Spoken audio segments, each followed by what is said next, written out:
Olá, eu sou a Cláudia Romero e esse é o Concria. E no vídeo de hoje eu vou falar sobre um assunto polêmico, alienação parental. Você sabe o que é isso?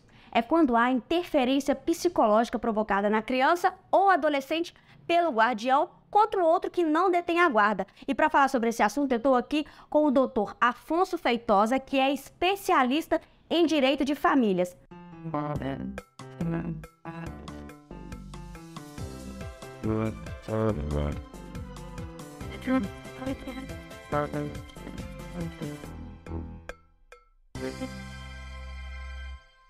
Doutor, por que é um assunto tão polêmico? A polêmica existe, eu acho que mais em razão da morosidade na justiça e também pela carência de profissionais que conheçam a matéria.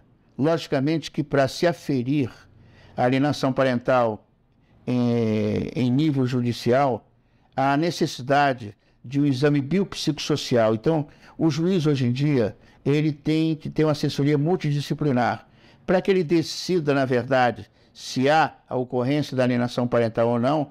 Ele tem que se valer de uma equipe multidisciplinar, por exemplo, psicóloga, assistente social. Ele, sem esse laudo, ele não tem competência no sentido de competência técnica para dar uma decisão tranquila e justa. E o que diz a lei de alienação parental? A lei considera alienação parental a interferência ou a tentativa de desconstrução do guardião em relação ao genitor ou genitora que não detém a guarda. Tenta desconstruir, tenta imputar na criança ou no adolescente falsas memórias para que ela se afaste do pai ou da mãe. Em geral, quando um casal em união estável ou um casal em casamento rompe a relação, as mágoas continuam.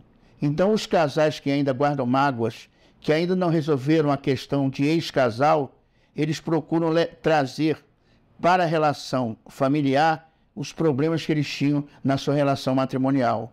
O grande problema é que o ranço do ódio, o ranço da derrota conjugal, faz com que haja tentativa de desconstruir o outro para ficar com o filho quase com exclusividade.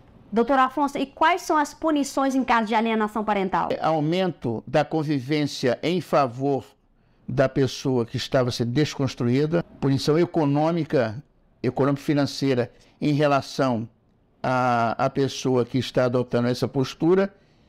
Pode haver inversão da guarda e, além da inversão da guarda, como o poder familiar é exercido até atingir a maioridade, o pai ou a mãe que sofre a punição, ele passa a não deter mais o poder familiar, ou seja, ele não tem mais direito nem deveres em relação àquela criança. Aquela criança fica totalmente na dependência do alienado, do que foi alienado. Ele então passa a ter o supremo poder sobre os filhos e aquela mãe ou aquele pai que foi punido, ele não detém mais o poder familiar. Então ele não pode mais interferir em nenhum ato do adolescente ou da criança. Por que então é tão importante falar dessa questão da alienação parental nos dias de hoje?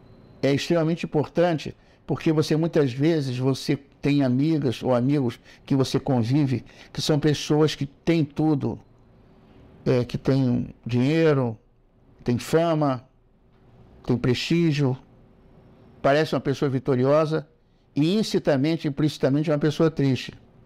Por quê? Porque não teve a oportunidade na adolescência, não teve a oportunidade numa fase adulta, de estar próximo daquela pessoa, daquele pai ou mãe que foi alienado. Então o reencontro se dá muitos anos depois.